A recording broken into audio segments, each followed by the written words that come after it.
Pues así como arrancamos el programa, en efecto, no solamente los libros son clásicos, también hay proyectos editoriales que se convierten en clásicos, en referentes, que se convierten, pues para Jorge Alberto, en compañeros de estudio, ya sí, nos contarás ahora. Y estamos hablando ni más ni menos que de Editorial Siglo XXI y nos acompaña su directora editorial, Rocío Martínez. Hola, Rocío. Hola, Mayra y Jorge, muchas gracias por la invitación. Oye, yo tengo que confesar que Siglo XXI es una de esas editoriales a las que le tengo cariño, mucho cariño desde hace muchísimo. Ya ahorita estábamos viendo Mi Tiempo y Narración, todo rayado. Que yo lo muestro. Claro. Muestras, sí, ¿no? muestras. Pero además en Siglo XXI tenía un trabajo muy raro, en realidad no sé bien de qué era, Federico Álvarez, que fue mi profesor en la maestría y fue mi asesor de tesis. Entonces las asesorías de tesis las tomaba ahí, al ladito de tu oficina. ¡Qué maravilla! Por eso iba yo mucho.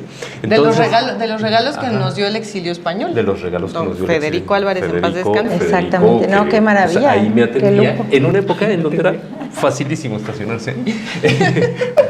Ya te dije que sí va a haber estacionamiento. Eso está muy bien. Eso Ahora, que no salga. Antes de que llegaras a Siglo XXI como directora, tú tienes una historia personal también con Siglo XXI, así como todos los que estudiábamos por ahí cerca.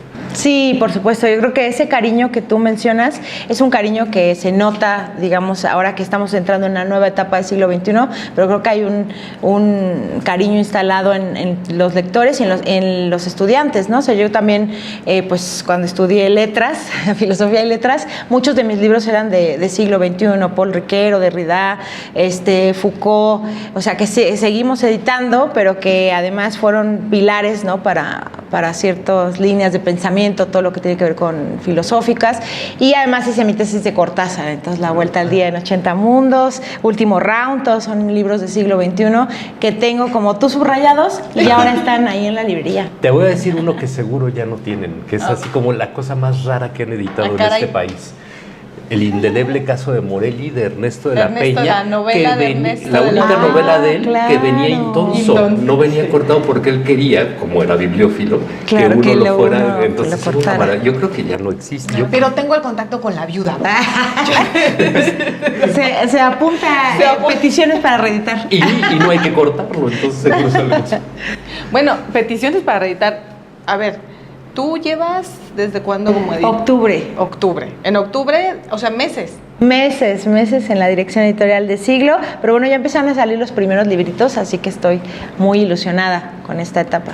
Decíamos, Rocío, que hay proyectos editoriales que se convierten en clásicos y eso pasa con Siglo XXI, no solo porque publica clásicos, sino porque en sí misma es una editorial que tiene una historia también chismosilla, hay que decirlo, pero bueno, o sea, no, ahora está en una nueva etapa, ahora estás construyendo un nuevo siglo XXI, pero basado en lo que Orfila pues quiso que fuera siglo XXI. ¿Qué es ahora siglo XXI?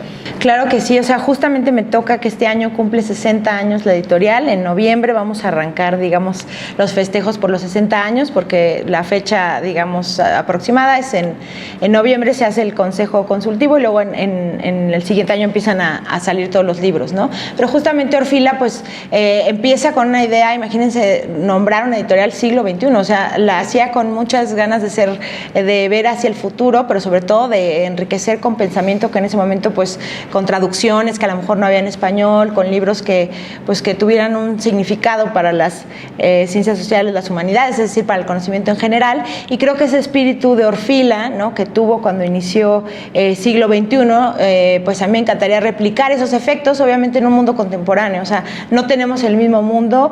Además, es importante saber tener nuestro pasado, estar orgullosas de ese pasado literario y de libros, seguirlos editando los que sean pertinentes, pero también conectar con nuevas generaciones con un tipo de libros que se adapten muchísimo más al siglo XXI realmente, o sea, vamos hacia el siglo XXII. Claro. Lo vamos a ir perfilando.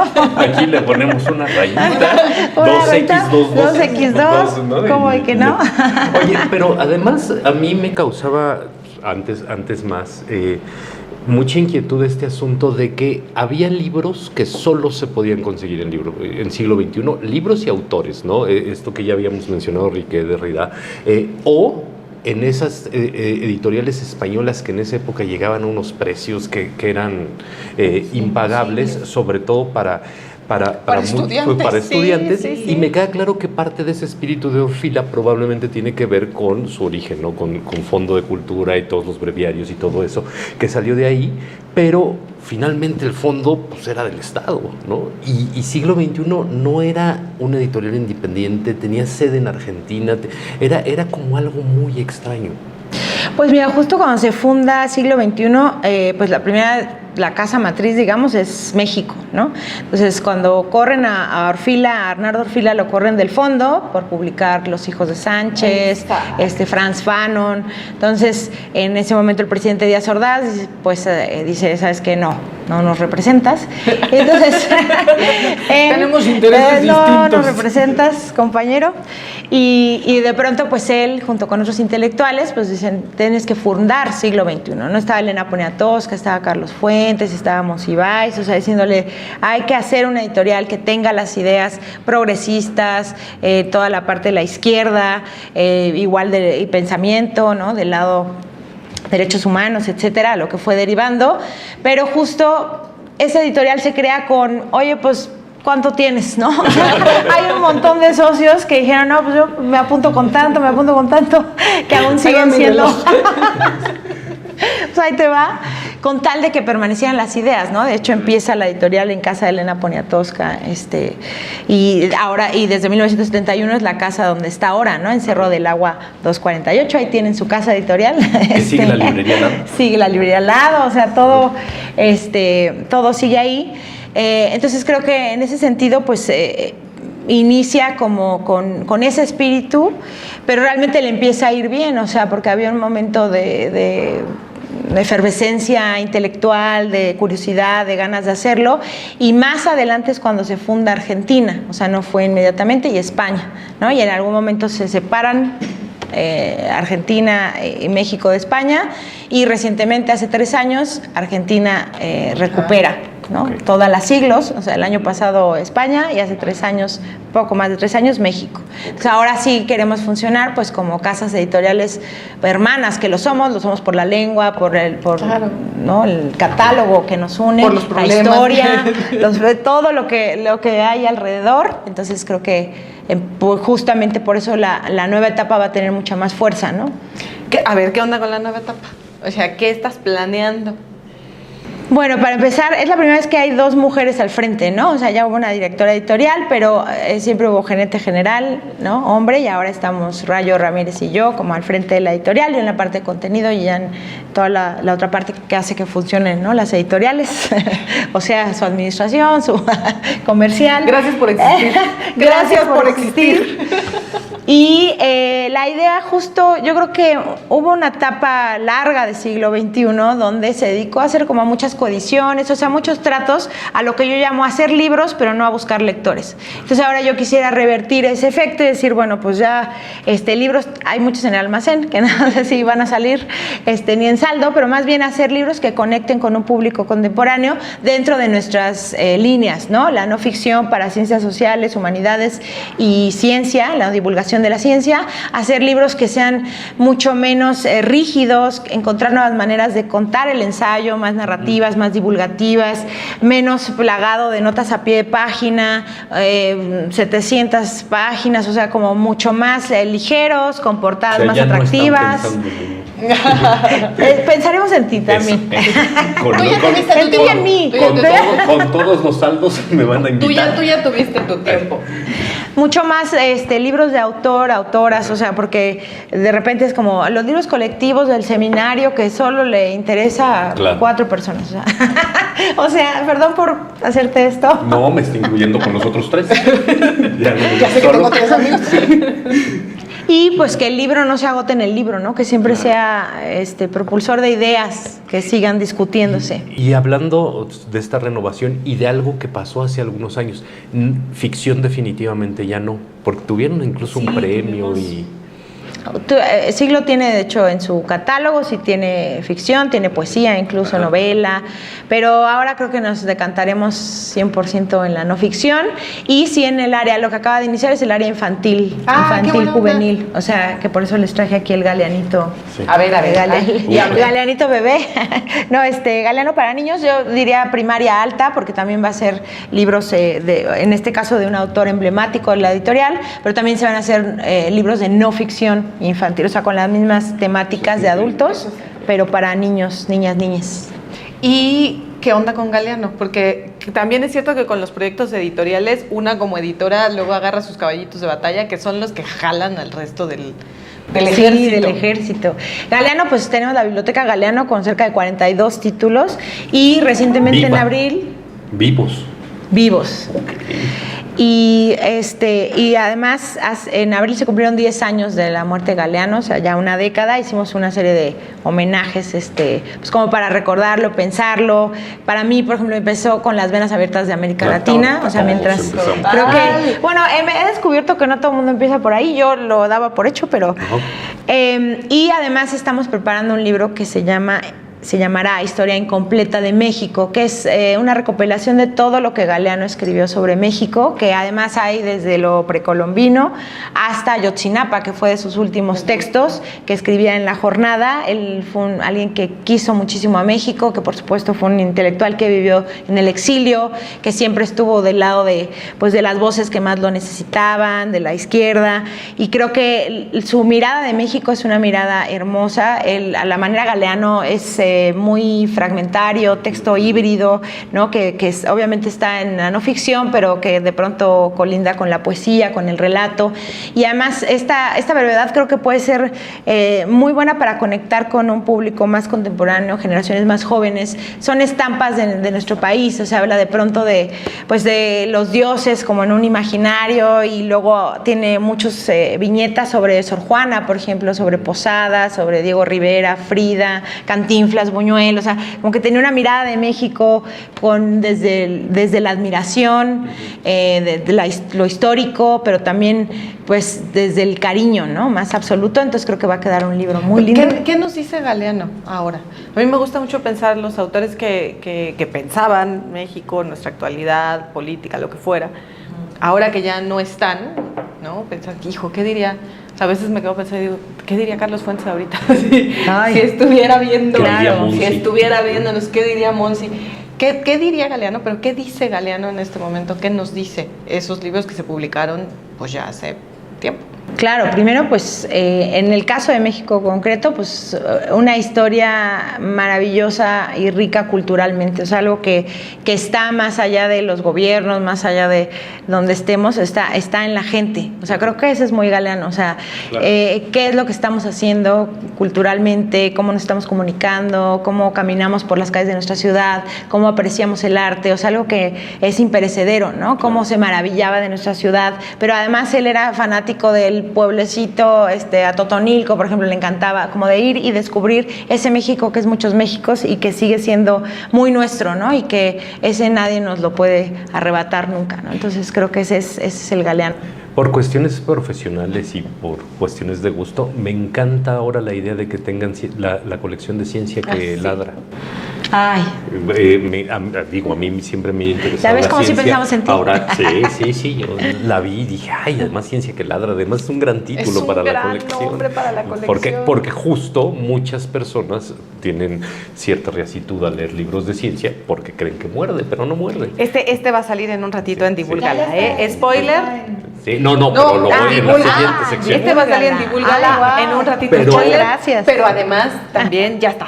Ya están las librerías. Sí, pero, llévelo. A ver, tenían pensamiento filosófico y social súper denso. Leer a Derrida tiene sus cosas. Y ahora tienen libros científicos, pero de divulgación, que además se leen como una invitación. Sí, es decir, no son evidentemente libros para científicos, son libros para lector. Por eso lo que dice Rocío de buscar lectores ahora. Exactamente, la verdad es que es el primero de México, de esta era, más bien, porque hay una colección muy sólida en Argentina que dirige Diego Golombek, con el que tenemos muy buena relación y comunicación. Ahorita también está pues asesorando los libros aquí en México, pero la idea es tener una ciencia, la ciencia es universal, no es que sea mexicano o argentino, pero sí hay cosas que son mucho más nuestras y que queremos trasladarlas a esta colección de ciencia que ladra, pero sobre todo esta cosa de justo lo que decían, de que sea para un conocimiento para todos, ¿no? Y no todo el mundo tiene la cualidad, los científicos, por ejemplo, de saber algo y luego saberlo transmitir, que son cosas totalmente distintas. Y creo que Sergio de Régules es uno de nuestros grandes divulgadores de la ciencia aquí en México. Y además, él hizo este libro pensando en que siempre hablamos de los grandes éxitos, ¿no? Siempre dices, ay, ¿quién triunfó? Y en cambio, él se dedica, una de las cosas de sus pasiones de conocimientos es ver qué es lo que falla. Y cómo lo que falla... está ayudando, está perfecto. Muy bien. Lo que falla te lleva a otro lugar que incluso es más impresionante de lo que partiste en la investigación. Entonces, algo anda mal, ¿no? Que es la ciencia y las ventajas de las anomalías, justo detecta esas anomalías a lo largo del tiempo y nos cuenta pues qué cosas maravillosas realmente tiene la ciencia una vez que utiliza el error a su favor. Y ya dijiste tú bien su apellido, aprovechando que lo voy a decir mal.